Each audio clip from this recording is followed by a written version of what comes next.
Hey, and welcome back to the Flow Show. I'm Joanna Turner, Intuitive Business Mentor. And oh my goodness, do I have an episode for you today. The it just it's a beautiful interview and I was brought to tears at the end of it. It it was just a really miraculous story. My beautiful friend Jennifer Love tells um a beautiful story. In theory, it's about redefining wealth, but it's about so much more. And just to be really transparent at the beginning, we do have a trigger warning for you today. We do mention her journey overcoming bulimia and also about a major spinal injury she sustained. But the story is not really about that. It's about her miraculous recovery. And when I say miraculous, I get full body chills. It is an absolute story for the ages. And her resolution of how she recovered and then her resolution of it is really something incredible. We talked about a couple of episodes in the one that was all about what is flow, about macro flow, living in flow. I talked about how there's gold in every event and to being able to surrender in every moment of what is happening. And instead of things happening to you, they're happening for you and through you. And Jennifer's experience of that is quite incredible. I mean, it's hard to put into words. So I hope you really love this episode. I'll tell you a little bit more about her officially. Jennifer Love is a wealth philosopher, a money therapist, and the founding CEO of Living Wealthy Institute. She's a sought-after advisor to world leaders, an international speaker, author, and educator, weaving aspects of our humanity into her garden conversation about the nature of wealth. She's award-winning 5-time career entrepreneur with 20 plus years under her comfy Keds. Jennifer Love is a thought leader with a heart that matches her name. For almost 2 decades, Jennifer has studied human and organizational behavior and the relationship leaders have with their wealth and money. She is on a mission to help world leaders free themselves of their chains that hold them back from living wealthy, replacing overwhelm, stress, and anxiety in the money equation with a wholesome, regenerative, and nourishing experience while raising, making, managing, growing, and contributing money. These leaders become good allies in society and to future generations while living soulfully connected, deeply satisfying, and very wealthy lives. In this episode, towards the end, we also mention a couple of retreats Jennifer has coming up because I know you're going to absolutely fall in love with her in this episode. So the links for those will be in the show notes. Just to let you know quickly, one of the dates has changed that I mentioned. She's a virtual retreat called Dear Money, Let's Talk, April 27th and 28th online. The link is in the show notes. And also the in-person retreat in Santa Barbara. I think we mentioned it might have been in March, but it's actually June 8th and 9th, 2024 this year. So if you're interested in that, check out the links in the show notes. And with that, I will let you get into this episode and I hope you get as much out of it as I did. Hey, and welcome back to the Flow Show. I'm here today with the incredible Jennifer Love. Welcome, Jennifer. Hello there. Yay. I am so looking forward to our conversation today, and we're going to be diving into talking about the nature of money, which is also the name of your incredible podcast I've been listening to all day today. And I highly recommend Mm. everybody goes and checks that out. It is really beautifully made, beautifully produced, and I was just in awe of the effort and energy that has gone into it. So highly recommend that. So just before we dive in, obviously reading your bio, Jennifer, you're a lady who has achieved an awful lot in life and very impressed, and you have this beautiful pulled together brand and vibe, and it's just I think you're amazing.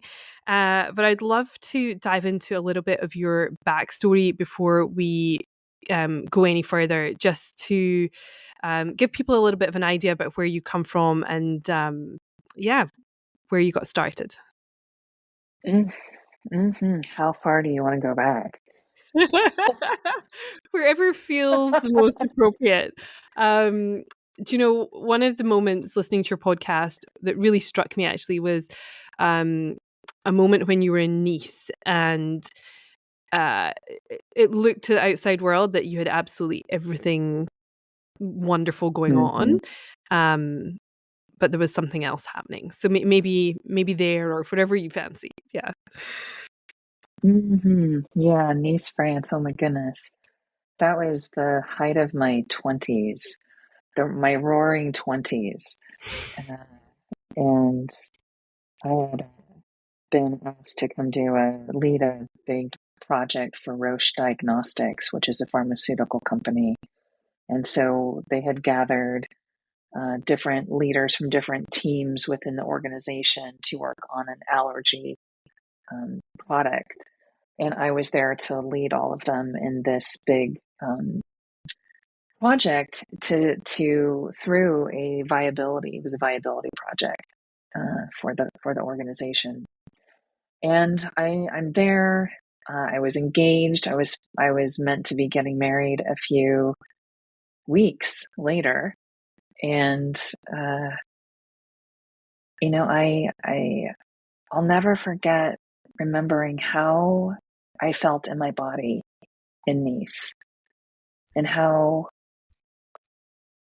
the culture was so invitational to just living life. And it was built around a lifestyle of, hey, we're actually just working to live. We're not living to work. And the essence and energy of that really stuck with me. I didn't want to come back. I didn't want to come back to America. I didn't want to go back to the US. And I realized then I didn't want to get married. Wow. There was all the fitting that was happening in my life at that point. I should be doing this. I should be hitting this milestone. I should be married, by now. And I actually didn't want to get married. I ultimately went through with the wedding, Okay. and it was very, very, very short, very, very short lived. Married and divorced in less than a year, so it Oh all wow. happened, and it was very amicable, and what have you. But I think the message for me in that experience was the lesson that I carry forward now, which is our life is designed to be lived and enjoyed. Like, what is our wealthy life? What does that look like? And that's different from one person to the next. But Mm. that really landed for me in my roaring 20s, and it took me years to unfold from all of the workaholism that I was really in the midst of at that point and stage in my life. Yeah. Can you tell me a little bit about why you think you had workaholism, where that came from, and maybe what you've done to turn it around? Because I think so many of us can. Oh god, oh Oh my gosh. goodness, it's beaten into most of us. I think that we've got to work hard for the Yeah, money, it right? it it is. Work hard for the money. I mean, Exactly. it's literally ingrained. It's literally ingrained in our culture. It's ingrained in our music, and music gets into our bones, into our soul, right? Music is soul music or soul medicine, really. Mhm. And so how did I get to that? I mean, besides it actually being such a, blatant experience of societal messaging and consumerism, and I could take you down a whole track of, my perspective of, consumerism, and I highly recommend everyone who's listening to this to watch it's a 4-part YouTube series called The Century of the Self, and it Ooh. walks you through how consumerism really got to be what it is today through kind of a historical lens, and and how Bernays, which was and is been called the father of PR, public relations, actually designed, and literally it was created as a kind of a weapon, you could say, to get us to part with our dollars. But I won't go down that road. I'll pause there and you can just go watch and listen to Century of the Self. But how did that happen for me beyond just the cultural programming? I have to take us back to the 3-year-old me. And the 3-year-old me was watching my parents and their relationship. with money and in a big fight. And I remember standing in a dark hallway listening to my parents fighting behind their bedroom door. And to the point my father's like punching holes in walls. And, he storms down past me in the hallway out the front door. And I see my mom sitting on the bed and she's crying. And I go to her and she's sitting there in the bed next to the credit cards. And she looks down at the little 3-year-old me and says, "We don't have any money.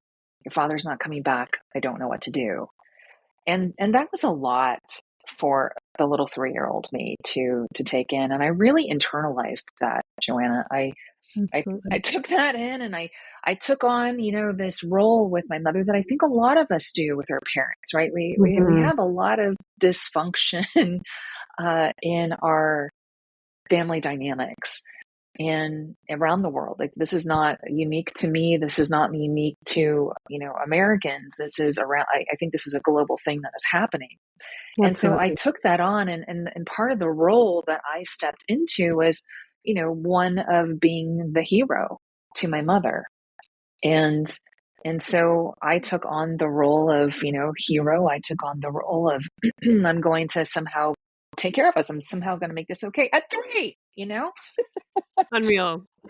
And But so I became the achiever, and it's no surprise that my number one strength on the Strengths Finder today is I'm the achiever. And in I just did the Enneagram with my brother this last weekend, actually, and I'm the achiever. of And course. so, it's a natural part of me. But I think the thing that we have to start and pause and ask ourselves, and I years later did, but what are we achieving? And so for Mm, me, what I was achieving at that point, and for decades actually, was I want to save mom. I want to make it mhm. okay for her. And so the way that I'm going to do that is by accomplishing, and I'm going to figure out how to make us safe, because, that incident really broke a feeling of safety. And safety is in our root chakra, and safety is where all the father stuff is, the root chakra is, where all the money stuff is. And Yeah. so that that's been a crux of work for me for a long time. and Wow. and so I went on to achieve, and I achieved. But what are you achieving and what do you want to achieve are not necessarily really always lined up. And so Mm, that's where I had to get to a place of saying, wait a minute, what I'm achieving versus what I want to be achieving are not lined. And I feel completely burnt out. I feel lost. I feel like my soul is drained. And this doesn't feel like I'm living a wealthy life, yeah. even though on the outside looking in, it looks like all the things, but it didn't feel like it on the inside. Absolutely. And I think there so many people can identify with that. I can absolutely identify with that as well. Um, that overachieving and for me, I was also the good girl and, ticked all the boxes. So if somebody finds himself in that place. I think there were many points there. I've been so blessed with, I would say, my higher self, with higher power, with divine guidance, and a very strong intuition. So, in spite of choosing choosing to self love through self harm, for example, bulimia, right? There has been along the way inflection points, where I stopped and listened and had conversations with myself. And I'll never forget a particular moment. I was 29 years old, I believe. And at that point, I had been bulimic for a decade. Um, and I was in the middle of a binge and purge, and I was over the sink. I was throwing up, and I could hear my higher self come in as I was mentally, my inner critic, that like wounded one inside of me who was so desperate for love and nourishment and, feeling safe. Like, but she didn't have that. She didn't feel that. My higher self stepped in, and my higher self said, "Hey, hi, like, if this was your best friend, would you be saying these things to her?" And I could hear that wounded part of me saying, "No." And my higher self then asked, "Well, what would you be saying to yourself?" And I said, "Well, that I love you, that tomorrow is going to be a better day, and that I'm here for you, and that we're going to get through this. We're going to find a better way." That was a deep inflection point for me in my own healing journey, and recovering from the role that I was playing, with my mother, the role that I was playing in society, how I was acting and being, in my life with achievement and business and money and all of the things. And it really changed me, that moment. Um, and if you fast forward, there's been several other inflection moments, and I think they all really boil down to pausing to have a conversation with myself, of really taking deep inventory and being willing to take a look at what really needs my attention. And what you don't know. You and I met several years ago, I think back in 2017 or 18, something like that. And when I had just moved to Santa Barbara. And since then, so in the middle of the pandemic, 2021, I was bucked off of a horse, and the impact crushed my L2, 3, and 4. And so I was not able to walk. I was told I had a 10% chance of ever walking again. And I was told that if I did get leg use, that it was going to take me a year to 2 years to be able to walk. Now, at this point, I had had a lot of practice of having conversations with myself. And so there I was. I was rushed into an 8.5-hour emergency spinal surgery. I had what was called cauda equina syndrome, which means that you lose control of your bowels, bladder, and sexual organ functioning. Everything has been restored now, so all is well. But 8.5 hours, they installed 2 titanium rods and 8 screws in my spine. And so there, I'm in the hospital for 5 days. They transferred me to the rehab hospital, and I'm literally facing the possibility of not being able to walk again. And I'm sitting there in the wheelchair in the rehab hospital. I'll never forget this day, because it was another important conversation that I had with myself. And I'm there in the wheelchair. I'm not able to lift my arms above my head. I'm not able to put them out to like hug someone in front of me. I can't walk at this point. And the nurse comes in, and she's going to roll me in for my first shower in 6 days since this all went down. And she asked me what I want to wear. And I'm like, what do I want to wear? Who fucking cares what I want to wear? And so I'm sitting there, and she sees that I'm processing something. And I was really at an inflection point. I was at a crossroads in my life.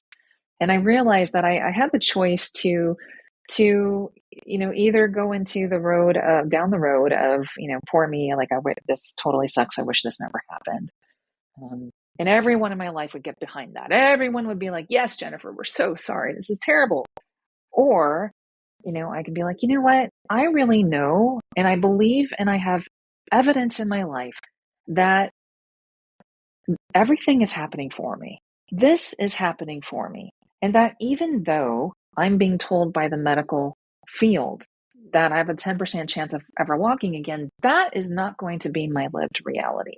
I decided right there and then, through a conversation that I had with myself, that I was going to walk out of that rehab hospital, that I was going to be off of narcotics, and that I was going to be at a pain threshold of 4 or less. Now, Joanna, you have to understand that at this point, I was like, the pain level was through the roof. I was way above 10. I was on all of the narcotics. And, I couldn't walk at this point, right? So I pulled out all the tools. I stepped into deep intention, and I stepped into the power of conversation with myself. And 14 days after the injury, I walked out of that rehab hospital with a walker. And 30 days after that, I was doing a 90-minute nature walk very slowly. And a month after that, I was dancing. A couple months after that, by that October, this all happened in May of 2021. By October, I was doing a pretty intense hike, again, very slowly. By November, I was flying on a trapeze. And because I healed so rapidly, the surgeon's he's blown away. He ended up doing a second surgery and taking out the screws and the rods. Now, this was another inflection point for me, and what I'm trying to point back to in this whole burnout conversation is, hey, we have the power to sit and actually be with ourselves and have powerful conversations with ourselves, because we can actually really take the pain of our past, of our parents, whatever we inherited, whatever society has handed us and trying to convince us of. We can take all of that war outside of ourselves and the war that we've got going on inside of ourselves, and we can turn it into something beautiful. And that's exactly what I did.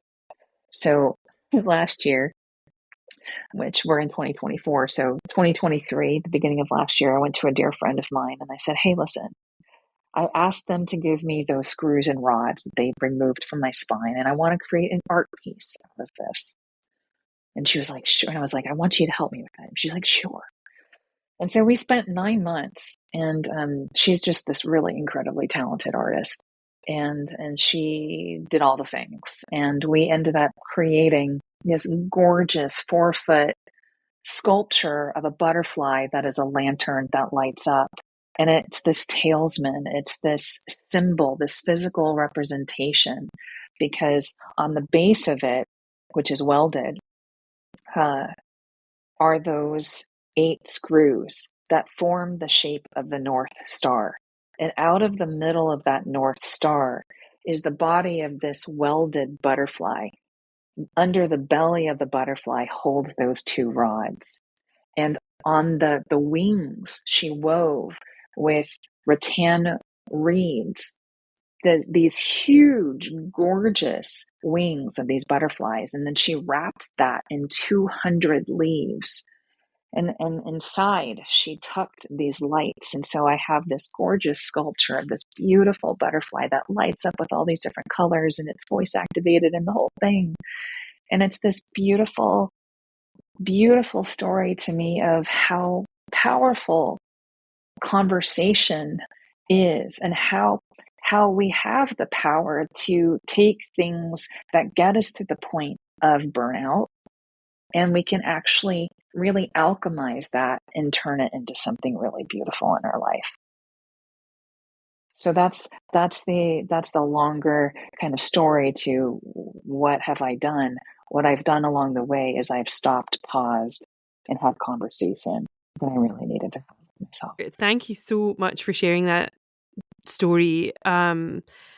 And I remember I saw that on Facebook at the time, and I was just blown away. And it reminds me of your story of Joe Dispenza, and he had a bad accident and broke his back, and they said that he would probably, never be able to walk again, and he healed himself as well. And I've never heard such a apart from Joe Dispenza, I've never heard such a powerful story of self-healing such an incredibly traumatic injury. It's just incredible. And the power in the pause and having a conversation with yourself is really something else. Can you take, just for a moment, where do you think that your mindset to, I know your higher power stepped in that time, how when do you sort of get the idea that you need to stop and have that conversation? Like, it seems,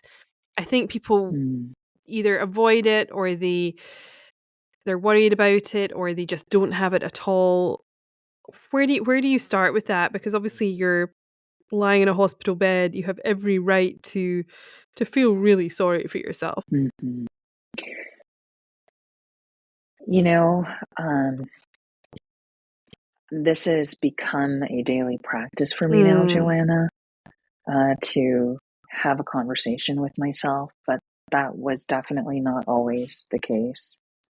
And I would say, since I call this injury my initiation, since the initiation, I sit and I have conversation with myself every day because I understand the power of it, and I also understand the power of not having it. And I'll share another story in just a moment about a situation around money where I did not have the conversation when that Mm. did.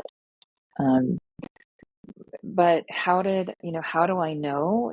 Now I know because I use my body as really a navigation tool.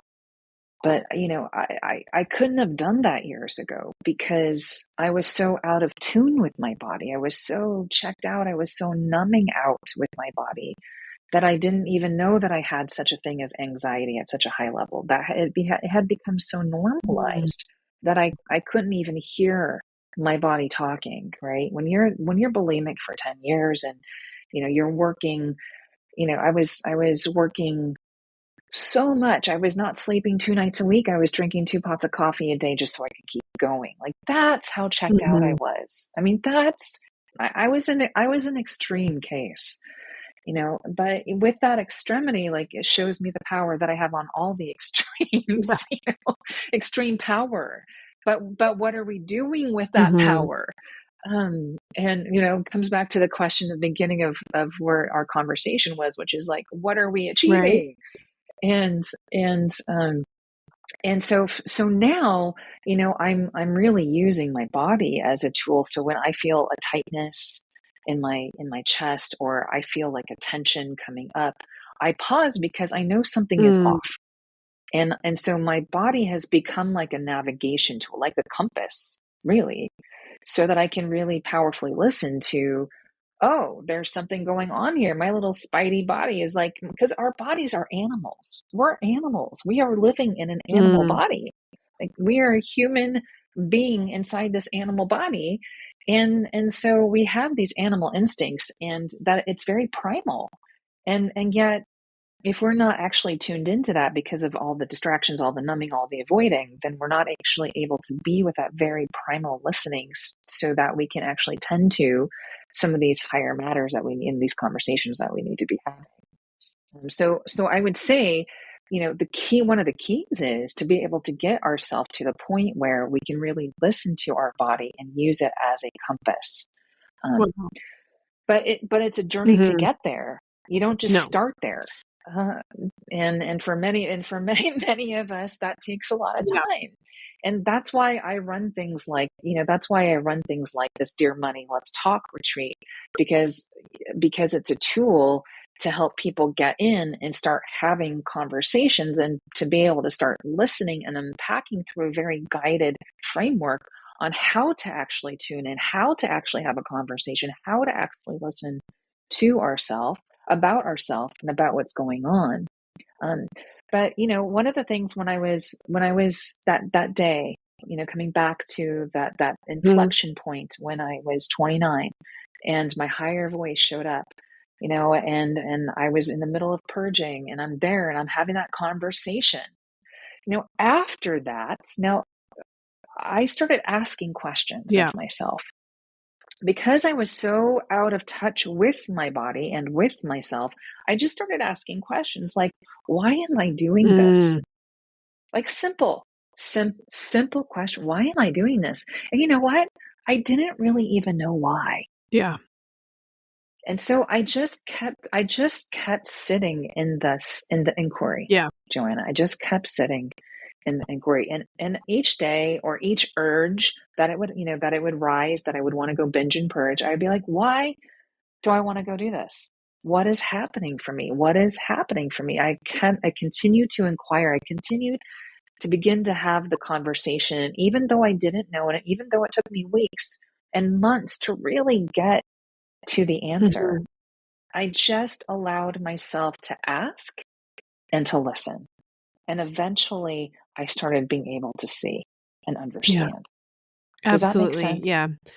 It's so powerful and so simple, but yet so many of us don't do it or don't do it often enough. Um, and it's brave to Mm-hmm. ask the question, right? We've got to. So many of us are numbing out. We don't want to know the answer, you know. But it's We're yeah, afraid. We're living in an era where there is an incredible amount of fear. huge. There's an incredible amount of shame, and we are incredibly Hmm. angry.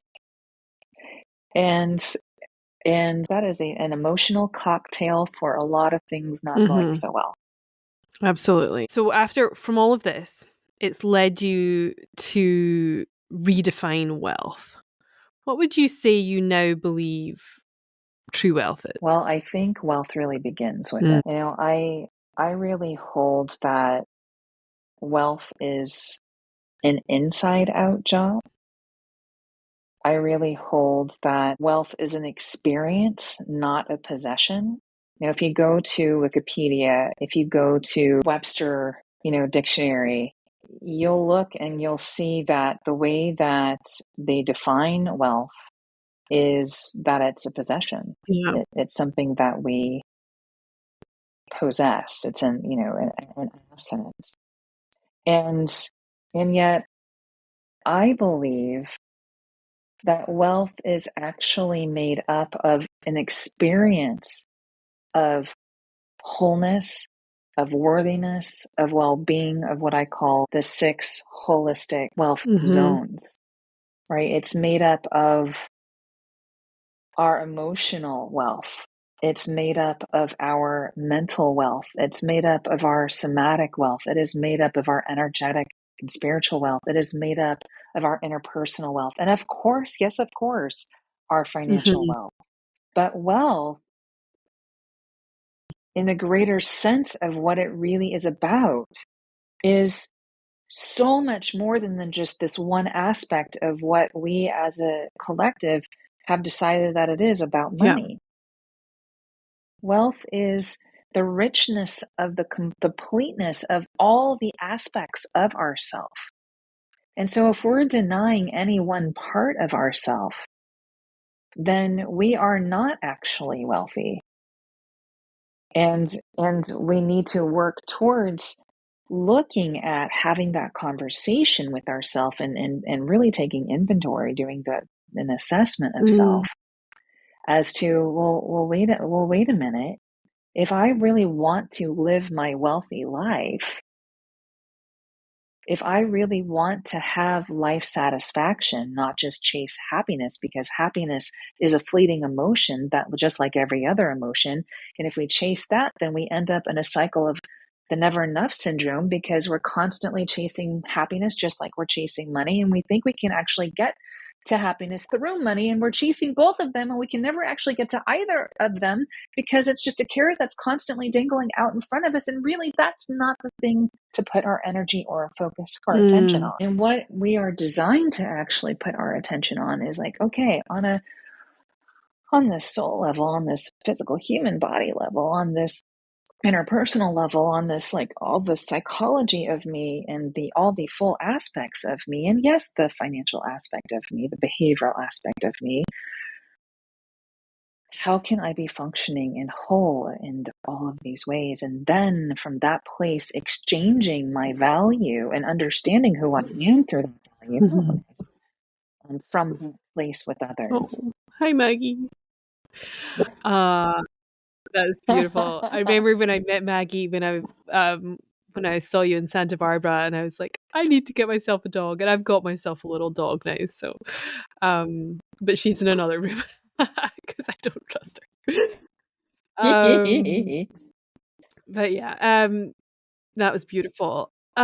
With I've never also heard anybody define wealth as an experience and not a possession. I was like, oof, that was quite profound. That was a tweetable. Yeah, so beautiful. So I have a question. Obviously, you've been through a lot and uh, the beautiful conversations with yourself. What role does faith play in your life and in some of these moments that you've really had to dig deep? It's huge. Faith is huge for me. I wouldn't say that um, mm, I'm certainly not a religious Mhm. person, but I am a deeply spiritual Yeah. person. Uh, and I do believe that there is a higher power, whatever and however you want to relate to that. It doesn't matter to me. For me, I feel the most safe, I feel the most connected, I feel the most alive, I feel the most me in Mm. nature. And I believe that nature is here as our friend and as our companion and as part of our caregiving, like our caregivers. And we are meant to be in a dynamic relationship with nature. We are meant to be taking care of nature, and nature is meant to be taking care of us. And there is this gorgeous, like, woven relationship that when we are in that respect with it, that it's Mm. gorgeous. Um, and so for me, faith really is derived from that relationship with nature that I hold as part of this interconnected higher power in the world, the universe, and whatever is beyond that. Um, but I also really hold and I look through the lens, and we can put on different pairs of glasses. We can put on rosy glasses. We can put on green glasses. We can put on all different kinds of glasses and look through different lenses in our life, because really life really is ultimately the perspective that we choose to look from it through is the experience that we're going to Mm. have. And I put on the glasses that I believe life is happening for Yes. us and things are conspiring in my favor. And so if I'm having an experience like getting bucked off a horse and it's crushing my L2, 3, and 4 and ouch, like, owie and all of that, I recognize and have faith that this is happening for me because there's something that wants to be seen, there's something that wants to be done, there's a turn that wants to happen, or that maybe this is not just necessarily for me. Mm. I clearly have a strong physical constitution. I had a great surgeon. I had a great support network. I was in a great hospital. I had lots of great care. There were lots of many blessings that I had. And also there was the inner conversation that I was having with myself, and years of practice and tools and work on myself, and tons and tons of practice to get to where I was in that Mm. moment. But I also have the faith that not only is this a lesson for me, and not only was this the greatest gift of my life Wow. to date, and may I steward this experience and lesson well, but that this is not just for me, that I am a vessel of which I can be a microphone to be a prism of helping other people understand that this is possible for them too. Yeah. Wow. And so I hold the faith that not only is this happening for me, but not only am I in relationship with nature, but that this is happening for all of us. Mm.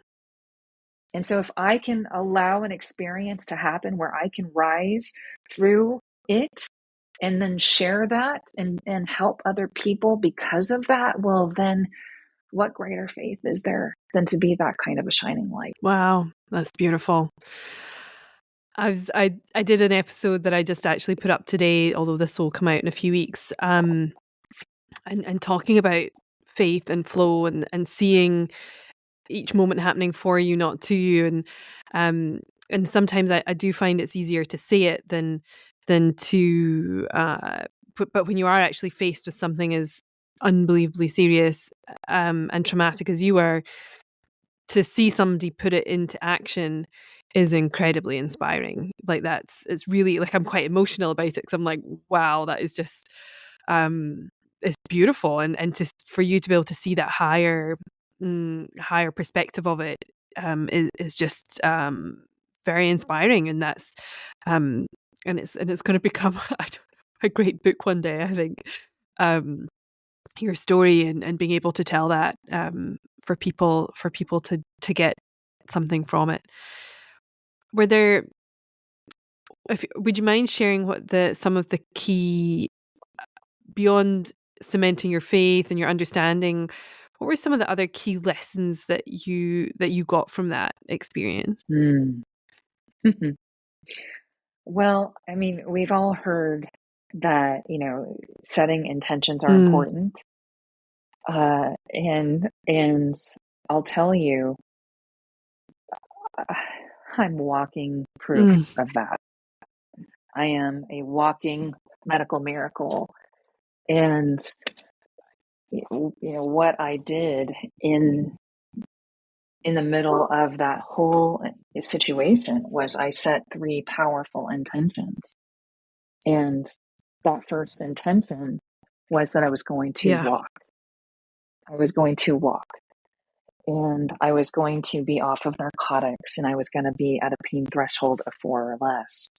And so I think for me, coming out of that experience, not only did I recognize the power of intention, but what we don't often talk about when we talk about intention is how much attention with an A, how much attention we must give and attend to in our intention in order for it to Mm, manifest. So let me say that again. We must give 100% or whatever percent you want to allocate to your intention in order for it to mm, manifest. So I would, each day I was in the hospital, that rehab hospital. This was Santa Barbara Cottage Rehab Hospital.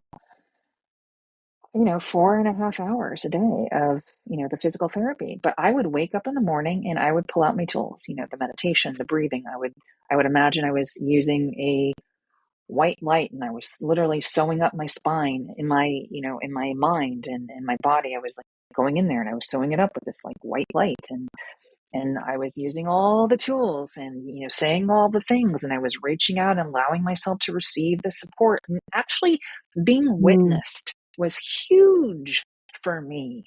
Letting myself, then I didn't do this on social media. I really wasn't ready for that. I actually didn't, I really even haven't so much now that much shared this full story on Yeah. social media, but to my inner community, my inner students and clients and family and friends, I shared. And I allowed them to hold me and I allowed them to witness me. Yeah, wow. Attention on it was really important. And I'll say another key aspect of this was, and this is where we can get into the money conversation. I don't know about where you are right now in Scotland, but certainly here in America, we're an incredibly litigious society. And and I my brother's a judge, and lots of lawyers and attorneys and around me, and so they want to like go do their protective work and protective job, and oh, we're gonna go sue, and I was like, no, absolutely not. I am not putting my attention outside of myself. Mm-mm.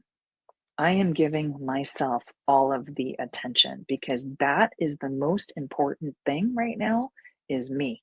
So I claimed the attention for myself and I went in and I did what I needed to do for myself by giving myself all of the attention that I needed. And so if we want to manifest our intentions, we must give them our attention. Yeah, wow. I'm just thinking we don't have the same litigious thing here in Scotland, but I can just imagine if you were focused on that, you're proving you're a victim and you're cementing that you're a victim, and it's almost better to be worse off Mhm. in a sense when if you're going through some big court case and claim and all this kind of stuff. And like That's actually how they do it. That's actually how it's designed. You have to prove how awful your life is, and how much money you've lost and all these things. So it's actually set up to Mm, make you I've worse, never thought of it not like that better. before. But yeah, it's yeah, you you'd have been proving something right, and or yeah, and you needed to focus on yourself. That's so powerful. Wow. Wow. It's almost like claiming your power, because the more that you go into I need to claim back, it's more about, I suppose, yeah, being in the victim mode, and really what you did was like just unbelievably powerful, Mm-hmm. and just claimed your full power back, and just summons every last bit of it to change the story. Wow. I did. I did. Yeah, and I told my family and friends, I said, listen, you know, I get what you're wanting, and I get why you're saying with the suing and all of that. I said, by the end of the year, I will consider. And I'll never forget, it was November of 2021, and I entertained the thought for all of like 20 seconds. And I was like, okay, am I gonna sue? And the answer, like again, listening to my body, was like, it was a Mhm. clear no. And then, I had another conversation with myself. And that conversation was, well, what do I want? And immediately upon asking myself, I had the whole vision. And I saw myself sitting in a circle at the ranch with the ranchman and the owner and, a few other people, having a conversation, a healing conversation. And I came to know that this process is known around the world as Oh, restorative justice. And so last year, that's full exactly what we chill. did. We went to the ranch, and then we sat on 6 hay barrels around for 3 hours having the conversation about what the experience was for all of us, the impact that it created, and it was remarkable what happens Wow. talking to these I cowboys. have full chills and tears in my eyes. That's incredible. Oh my god. Like, ah, wow. And I'm thinking, you were talking about the bigger impact of what happened to you, and I'm quite emotional. Just thinking about it all, because it's that the microcosm of the macrocosm, and what you did in that circumstance, and getting people to sit in a circle and to, talk it out, and be really, really adult about it all. Um, it's what the world needs. Mhm. We're going to war. We go to That's exactly right. we're engaging in war, That's and we're right. blaming, and we're shaming, and we're throwing bombs back and forwards to each other, like your court case would have been, in a way, right? Like, and they would have been defending That's right. themselves, and you would have been arguing, and I mean, the peace and energy that you brought into that situation, whew, it blows me away. Like, I'm literally just like have tears running down my face, because I'm like, that's what the world needs. I'm like, wow, what Mhm. leadership, and what, like, compassion. I'm really, I'm like, that's what we need. Wow. I'm really shocked at how emotional I am, and how that hit me. My goodness, it just hit me square in the Mhm. chest. Oh my goodness. Yeah. So powerful. And this is why, Joanna, I hold that it's time for us to honor that being wealthy starts from the inside out. It's time for us to recognize that there are many different forms of wealth, not just possessing money or assets, and that it's time for us to show up in the world understanding our value and our worth and our power, because when we exchange with ourself from that place, we walk through the world empowered. And then we are no longer angry. We are no longer ashamed. We are no longer afraid. And this is where all war ends. Because the original war is the war within. We take that war within and we create war outside of ourselves with others because we haven't dealt with what the war is happening on the inside. But when we remember, the battle ends, and that's where the real wealth begins. And so I came to this full understanding, this full clarity during this, what I call now my midlife chrysalis, my initiation. And there's a whole story, a whole journey with the butterfly energy that happened through all of that. And, I believe in freedom of all kinds. I stand for each person's sovereign choice. But the question becomes like, what is driving that choice?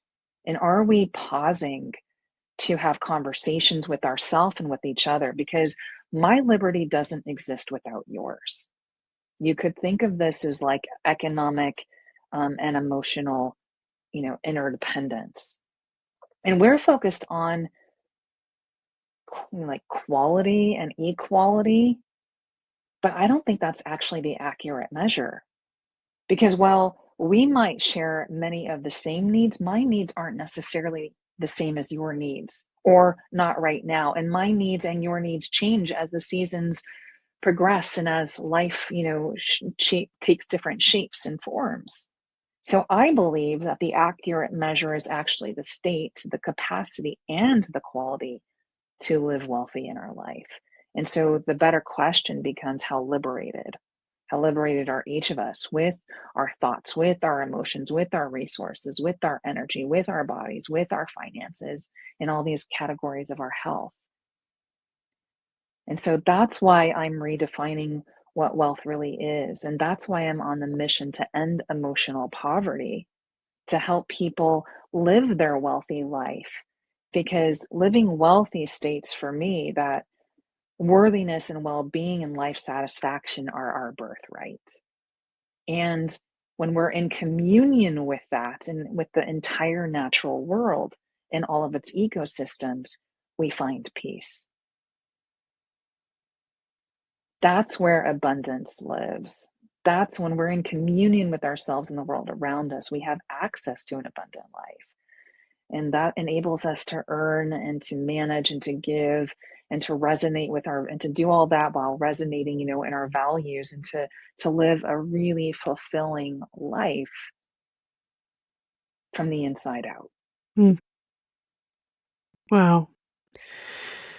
And that has such an impact on the greater world as well. Like some people, I think we can, we touch slightly on, the fact the world is in fear and there's so much going on, and we sort of feel helpless sometimes about what we Mm-hmm. can do to help. And I think remembering exactly what you've just said is it starts within, and I think we forget that we do have that power, and that's what we get to control, and we get to be free and live our best life, and therefore, it's having that knock-on effect Mm-hmm. um, Mm-hmm. in other ways as well, and it's so powerful. I'm still trying to get over the fact you all sat down in a circle. It, it's almost so unexpected that it's but just so unbelievably powerful. Um, wow. Oh my goodness. So Mm-hmm. while I pull myself together over here, um, I think it was just it was such a generous thing to do for for like a sort of bigger whole. It's just I don't know. It's going to take me a minute to process why I'm so emotional about that. Mm-hmm. Um, It is emotional. It's incredible. It was incredibly emotional in the circle. We sat there for 3 hours, three cowboys, my sweetheart, myself, and a restorative justice facilitator. And, by the end, one of the guy who was the safety kind of ranch ranch hand, uh, he was in tears. And, he had served in military, and he said, he came back and he never had therapy, and never had really processed what all that was for him. And and he said, this feels like it was therapy for me, and it feels really healing.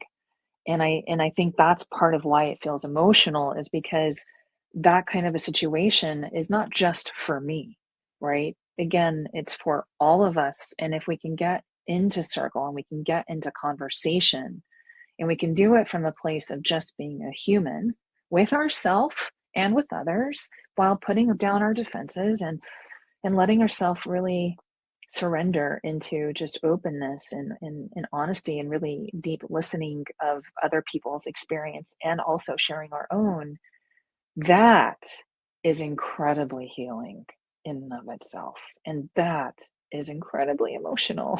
And we need more of it. We really do. We really do. Can you imagine? I used to sometimes joke that, can you imagine if we threw some of these world leaders into, um, you know, into a place where whether it's an ayahuasca ceremony or something, but just put them in a place where they can be humans and talk and, you know, come to a resolution rather than, chucking Mm-hmm, bombs or, all this ridiculousness that goes on. mm-hmm, It's mm-hmm, it's mad. It's just mad. But yeah, so powerful. Wow.